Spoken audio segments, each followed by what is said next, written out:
And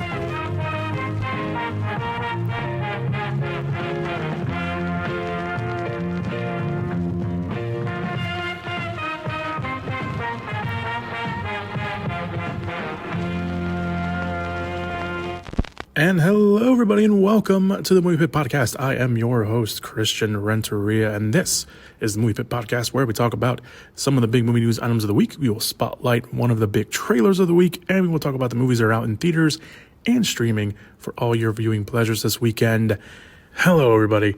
It is quite a week, 2 weeks in a row for the new year so far. Hope someone's keeping track. I know I am. But yeah, hello, everybody. No spiel here. We're going to go right into it. We're going to do what we did last week, and we're going to talk about some of the movie news first before we jump into the trailers. We got two spotlight trailers. One of them really is more of a news item because we'll get to it when we get to it. But the other one, of course, is the new trailer for Scream that came out. So we'll talk about that. But we're going to talk about the movie news first, just because I feel like that's just probably a little bit more worthy of going first. So we're going to not that I didn't like the Scream trailer. I'm just putting it out there. Okay, so let's just talk about the movie news items first. First up, Paul Feig, and the director of the new not the new Ghostbusters movie, but the female Ghostbusters movie, and a bunch of other stuff as well. For whatever reason, kind of bumped into my head. Bridesmaids, that was the other one. That was in my head. But he and Sam Raimi are uniting for an adaptation of a genre-bending novel, Suburban Hell. The novel, written by Maureen Kimler, follows Amy Foster, who moves from the city to the suburbs and forms a close bond with a group of suburban moms. But the newfound group of friends is put to the test when one of the members of the group becomes possessed by an evil spirit. So you got Paul Feig's great collaboration. I'm sure this will have a great cast, but you have him who understands what it's like to have a bunch of females together, obviously Bridesmaids being one of them. And then you have Sam Raimi on the sci-fi side. So this is a pretty great mashup, and you add the screenwriter for this movie, which will be Joanna Kahlo, who recently found success on the FX series The Bear, which she writes on, she produces, she directs, she even co-runs the show. So you have those three together in one room creating this project that sounds and could be essentially a great movie. You got yourself something to look forward to whenever this comes out. There's no word yet on casting or if either Paul Feig or Sam Raimi will direct, or even Joanna Kahlo, but this is just something that caught my radar, and I was like, there is no way this movie can be bad if those three names are attached. I've heard nothing but good things of The Bear. The Bear is I just finished the show that I was watching right now, so Bear is literally that next show that I'm watching so I can catch up on it. And you got Sam Raimi, and you got Paul Feig. You can't go wrong with that crew. Okay, next movie news item. Michael Jackson is finally getting his biopic. This movie has been in the works for quite some time, and now he's finally getting it. We have a director and a producer. The producer of the movie will be Graham King, who was the producer on the Queen biopic, Bohemian Rhapsody. So he will produce, and Anton Fuqua, the director of Training Day, The Equalizer, The Replacement Killers, which is one of my early favorites, which we will talk about some at one point on the podcast. Not this podcast, just the podcast in general. Just a bunch of other stuff he's also directed. He will end up directing this movie, the Michael Jackson biopic, which will be titled Michael. John Logan, who was a big writer, obviously one of the couple things big things he's done is Gladiator and Skyfall. He also wrote They/Them for Peacock last year. He's writing the script. Filming is expected to start later this year, so we can probably hear a little bit more especially casting wise on the movie, especially what the film will follow, because obviously Michael Jackson has had a very prolific career in the industry and out of the industry, so it'll be interesting to kind of see what the trajectory of what they do. Obviously, I don't think they're going to, paint him in a bad light, but it'll be interesting to kind of see, what they take and what they decide to leave out of that movie. But again, no word yet on anything other than they're going to start, or they expect to start filming later this year. All right, the next movie news item, Paramount Pictures is moving forward with the sequel to Without Remorse. That was the movie with Michael B. Jordan that came out on Prime Video last year. I believe it was last year, 2 years ago, something like that. COVID just made everything just fall into one place. But they're moving forward with the sequel to Without Remorse, and they have found a director. All directors of that, a big director in Chad Stahelski. Now, Chad Stahelski, the man who is responsible for the John Wick movies. He's directed all the John Wick movies. He's going to direct this. And it, of course, will bring back Michael B. Jordan, who played John Clark, the Navy SEAL turned CIA operative who, without remorse, goes on a mission to find out who killed his wife, but also how it may be connected to an overall plot going on. An overall, obviously, conspiracy plot and all that. No word yet on what changes will be made from the sequel. The sequel, by the way, the sequel to Without Remorse will be Rainbow Six. And obviously, Rainbow Six probably triggers a lot of video game fans because it is based off the Tom Clancy novels. They were novels first. Rainbow Six was a novel first, and before it became, a big hit video game franchise. But there were changes from Without Remorse made into the movie. I'm pretty sure there will be changes made from the novel to the movie for Rainbow Six as well. Either way, Stachowski is a very big get, and considering what he's done with the John Wick movies, I'm sure he's going to bring some of that into Rainbow Six. Without Remorse itself was fine. I think it was okay. I think it kind of fell into I don't know how to phrase it properly without thinking maybe without projecting maybe that I didn't like the movie. I thought the movie was fine. I don't know. I felt like it was missing a certain something. But there was a setup to Rainbow Six in Without Remorse. So they Prime Video obviously had, an idea to move forward with this potential franchise and to bring Michael B. Jordan back in, which is obviously very great. So that is what they're doing. No word yet on when filming will begin, but either way, this is again a really, really big get. Okay, so those are the movie news items that I found that were noteworthy. I know there's some other movie news items out there, I know, but some of them are kind of rumored. So there was that Emma Stone rumor that she was going to be in the new Edgar Wright movie, but then I heard from a source that I rather trust, I heard him earlier, that rumor wasn't true, that she wasn't going to be in it. So I'm going to hold off on that movie news item and see, if there's some clarification, or maybe there was by the time obviously this goes up. And if there is, I will obviously update that when I can, or I'll update it in the description/show notes, which are down below. There was also that rumor of Disney moving forward with another Tron movie. I'm very excited because I was a huge fan of Tron Legacy, but I was more disappointed with the fact they're not moving forward with Tron Legacy. It looks like they're rebooting it again.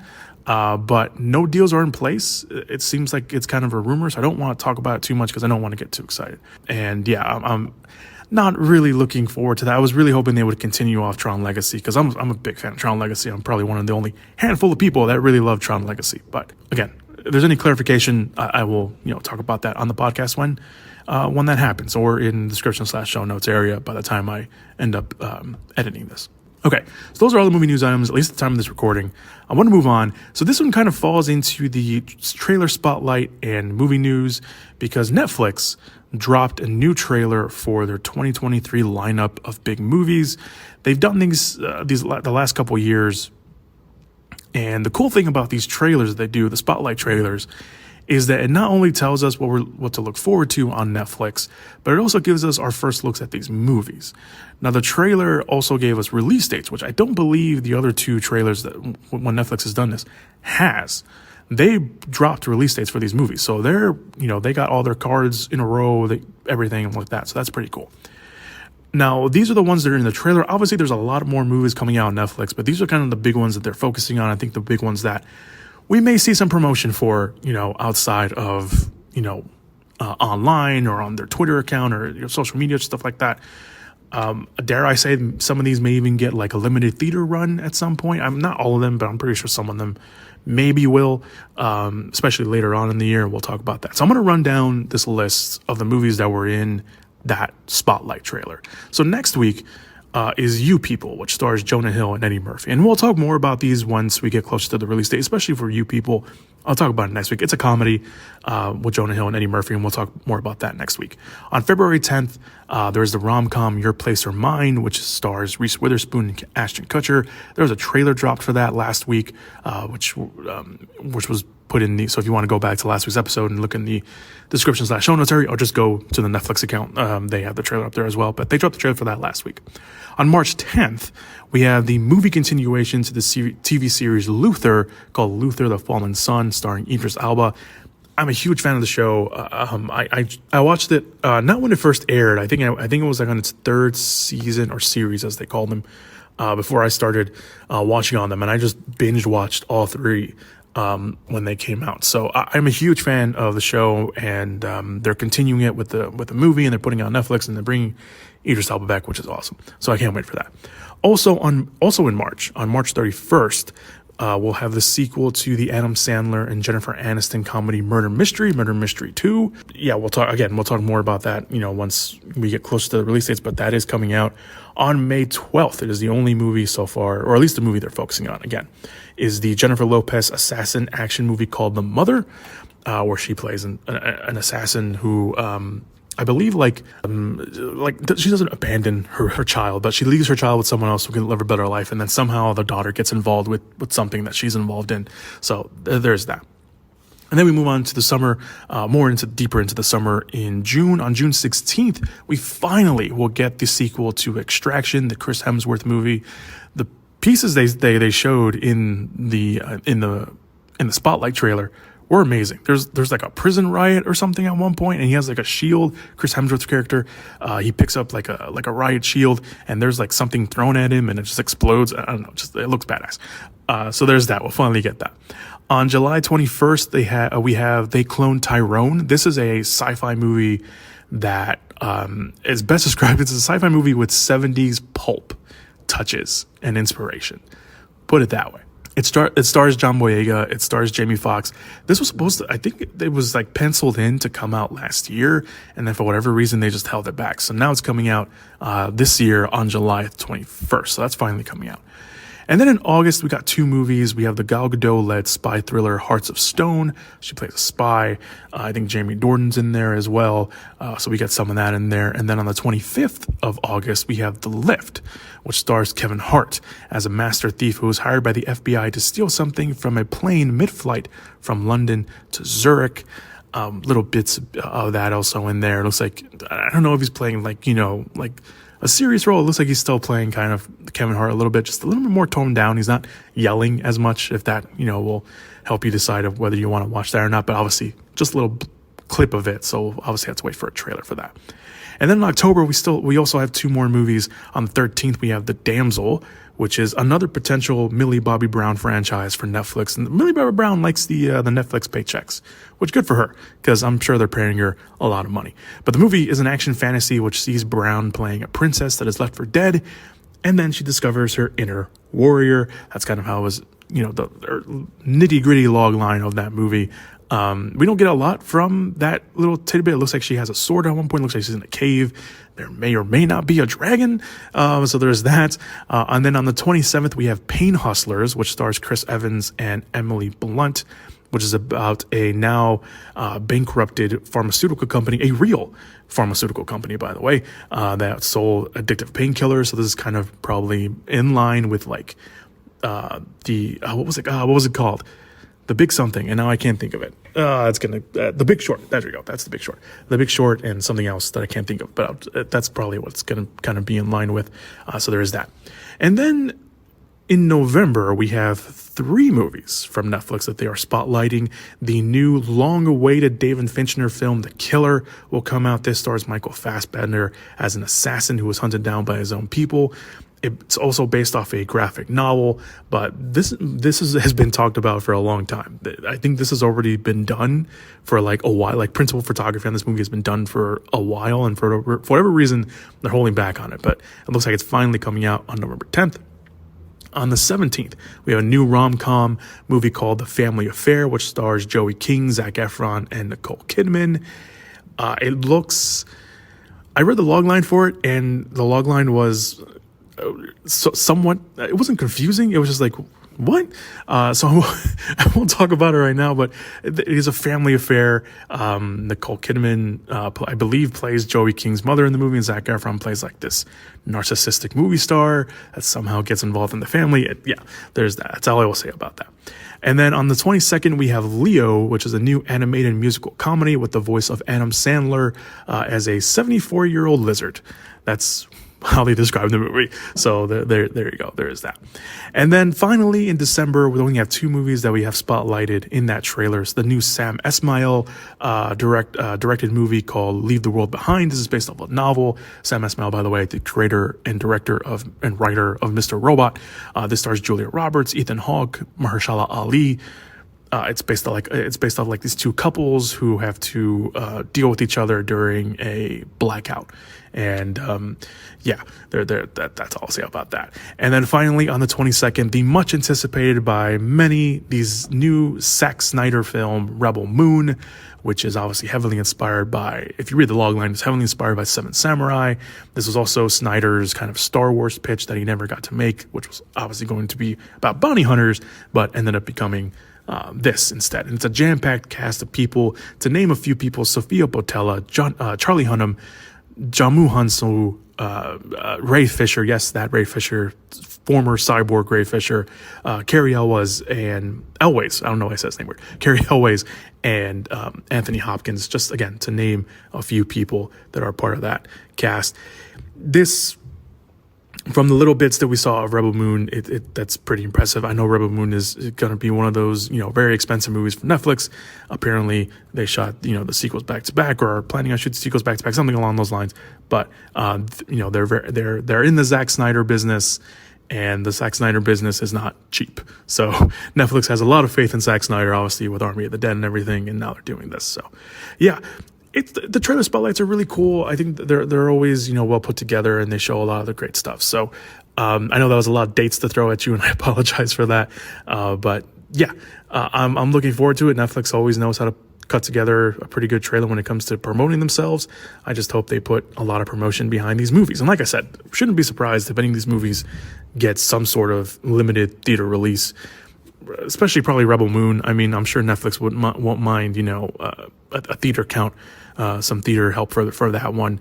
But we'll have to wait and see on everything else. But I'm looking forward to it. I think Netflix has a pretty good lineup with some of these movies, so I'm looking forward to it.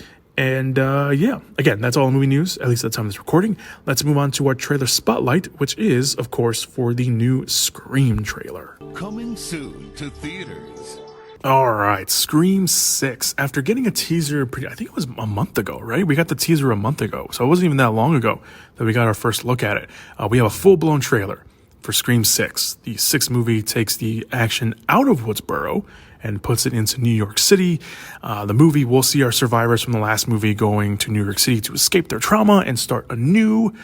But unfortunately for them, a new, deadlier Ghostface has found them and starts his or her, we don't know, or maybe his and her, killing spree again. Because obviously, Scream movies like to have more than one killer. Now, the trailer is pretty good. The teaser was very effective. And honestly, I think, if they had just left, all the promotion in that teaser scene, I think we probably would have been okay. But here we get a trailer. We get Sam, who, Melissa Barrera, I don't know why I messed up her last name. She's talking to a therapist. She plays, the main character from the last movie. She's back here, saying that she has this darkness in her that has followed her to New York City, even after trying to, start anew. And they intercut it with a very rough-looking Ghostface mask. Because the Ghostface mask here, it was very clean, polished and everything. This one looks like it's been through something. Like it's just been through it. Like it's been through like dirt, and it's grimy, and it kind of fits the aesthetic of, New York City. But that's after we get a very tense scene in a convenience store with Sam and Tara, of course, played by Jenna Ortega. They run into a convenience store trying to get away from Ghostface, but Ghostface comes into the store and he just starts killing people. He's like, "You're in my way. I'm trying to get these 2 girls. If you're in my way, too bad. I'm going to kill you." And he kills one of them, which is the store cashier with the shotgun that he brings in. Not the Ghostface. The cashier has a shotgun, and Ghostface grabs it for him, and he shoots him in the face, maybe. And it's just a very tense scene with the sisters, trying to, get out of it, but there's broken glass everywhere, and then, they break, and we get like a little sliver between like the shelves of Ghostface turning around and seeing them, and then we just, it goes on to the trailer. We get glimpses of our new characters. We get a shot of the return of Hayden Panettiere as Kirby, and she's with Sam and Tara and Gale, of course, played by Courtney Cox again. They're all together, and Kirby says something along the lines of, we all have something in common. We all survived, basically. And they're all together. And then it cuts to the shrine room, which I am sure will and probably already has at some point in some little, glimpses that I saw on film Twitter, that has everyone talking, and we'll talk about, and I'm pretty sure that set piece is going to play a major factor into the events of the movie. But the shrine room has the clothing of victims and past ghost faces. We see Tatum's dress in there. We see Stu's robe. We see, I think someone pointed out there was the shirt that Skeet Ulrich's character was played, Billy Loomis's character, Billy Loomis, his shirt he had in the first movie. Yeah, it's super weird, even in the trailer, and I'm sure it will be even more weirder when we get the full-on scene.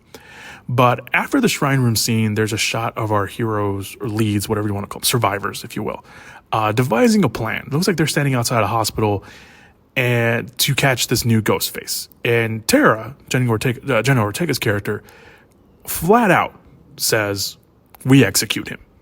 No hesitation in her voice.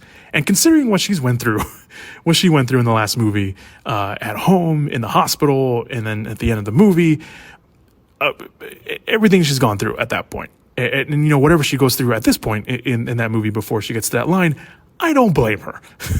I really don't. And that's not all, because we get what could give us all a heart attack.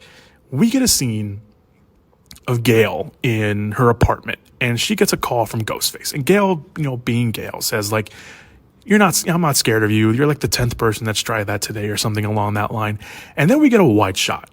It's like her, and then in the background, it's like it's blurry, and there's someone coming out from somewhere. I don't know who it is. Maybe it's someone she, her boyfriend, or someone she works with, whatever. Well, whoever that is dead, because the Ghostface grabs him and pulls him away, and he's still talking on the phone with Gale, and the guy, whoever it may be, gets thrown through some shelves, and then it leads to a very brief chase, and Gale locks herself, and I'm presuming it's the bathroom, and firing off a gun. She gets a gun at some point.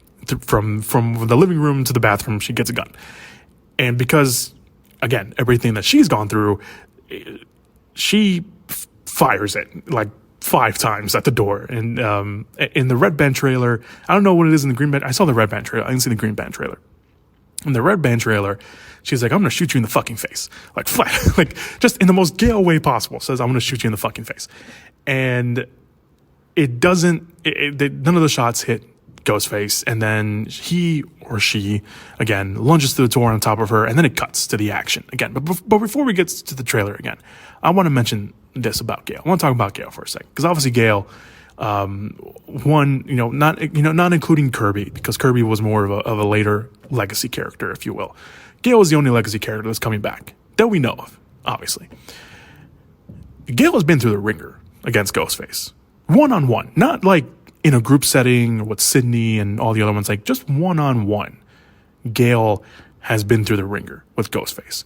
I'm talking about Scream 2, where she had that great chase scene, which many say, still to this day, arguably the best chase scene in the franchise. And even the best scene in Scream 2, which I would agree with. And then in Scream 4, which I'm not the biggest fan of, but in Scream 4, she has that scene in the barn house, where it was teased in the trailer, and even, in the movie, it was teased that maybe Gale died. But now we get this. Now we get her in her apartment by herself, presumably. Can Gale survive a third outing against Ghostface? And not just any Ghostface. This Ghostface. This deadlier, unforgiving Ghostface that he, or again, she, himself says, "I'm something different." There's a point in the trailer where Ghostface is talking, he says, "I'm something different." I don't know. I'm just saying, third time is usually the charm. I don't know if Gale's going to die. I don't know how fans will accept that, because obviously, fans are still upset that Sydney's not back. And I get it. And I think I briefly talked about this when the news came out that she was not going to come back. I don't know what the response was. I don't know. I don't think I got a lot of responses from that. But I'll say it again. I am okay with Neve Campbell not coming back. Yes, Neve Campbell is arguably the face of the Scream franchise. Although you can say arguably the face of the Scream franchise is Ghostface, because he's everywhere. He's on every poster. But Sidney's story, I feel, has come to an end. It came to an end in Scream 4. It came to an end again in Scream 5, because now we're following these new characters. Scream 5 acted really as a passing of the torch to these new characters. And at some point, we have to let Sidney go. Yes, she is the character that made this franchise. Yes, her story is what drives a lot of what happens in the Scream movies. They made a movie about her mother and the incidents surviving her and, about her and her friends in this universe. It's the Stab movies. But there comes a point where it's like, what more can you do with Sidney besides make her the killer? I mean, honestly, at that point, it's like you either make her the killer or you kill her off, because then you're just stuck with the Sidney problem. Then it's just this cloud looming over the franchise and the characters. And I love Neve Campbell. Don't get me wrong. I love Neve Campbell. If she feels like she, didn't get, what she deserved or what she wanted or what she thought she deserved for coming back, that's not for me to say or even, speculate on. And that's on her. To each their own. And she doesn't feel like she was respected in that, then, good for her.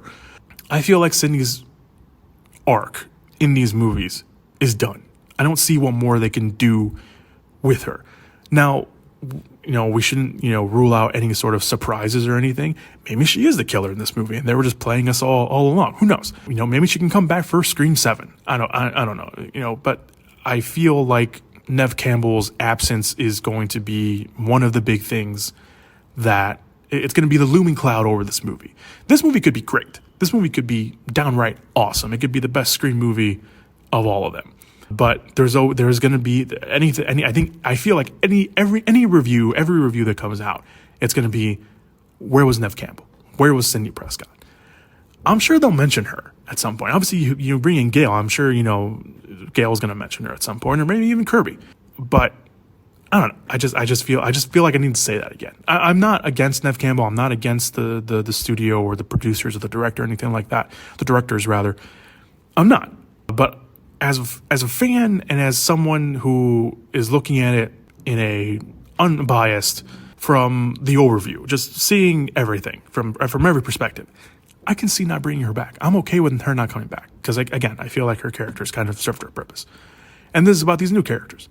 Yes, we have Gail, who may or may not live from this. Who knows?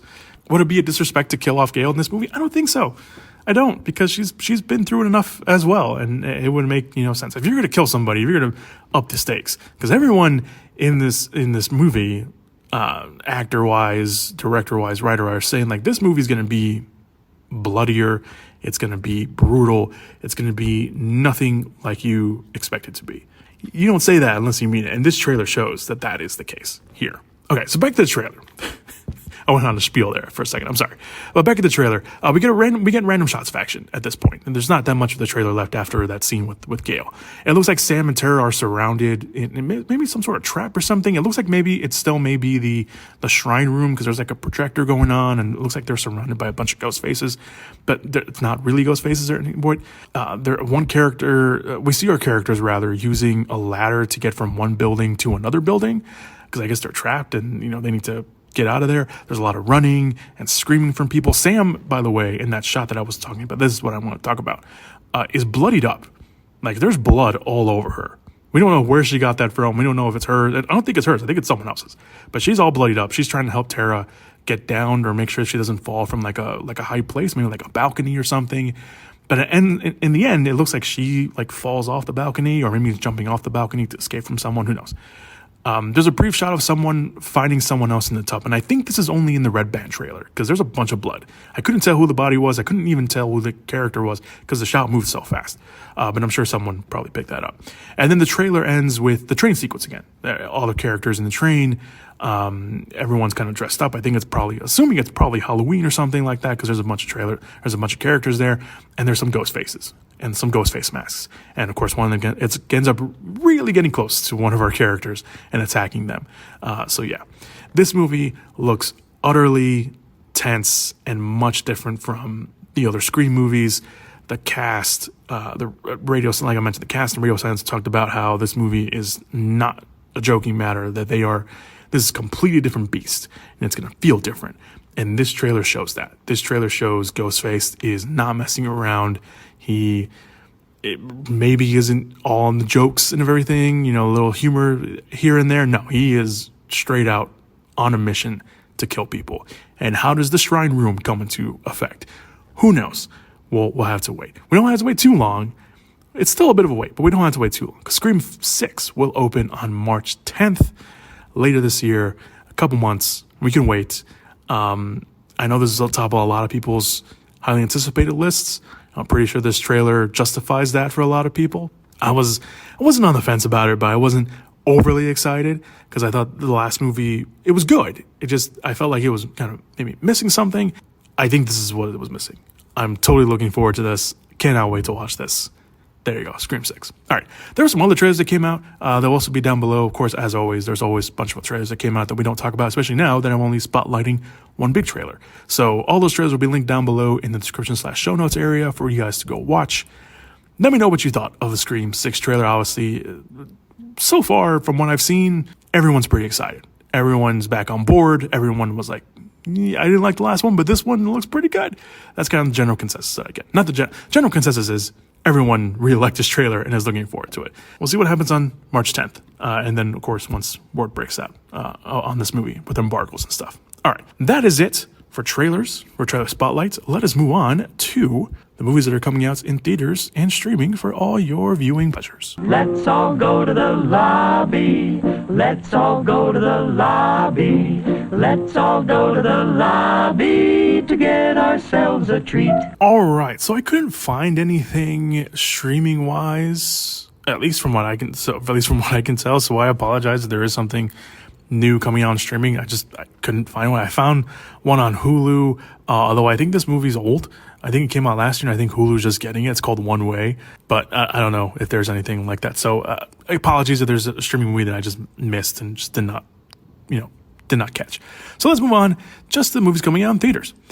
We do have a limited re-release of Brotherhood of the Wolf. I really liked this movie when I was a kid. I have not watched it in a while.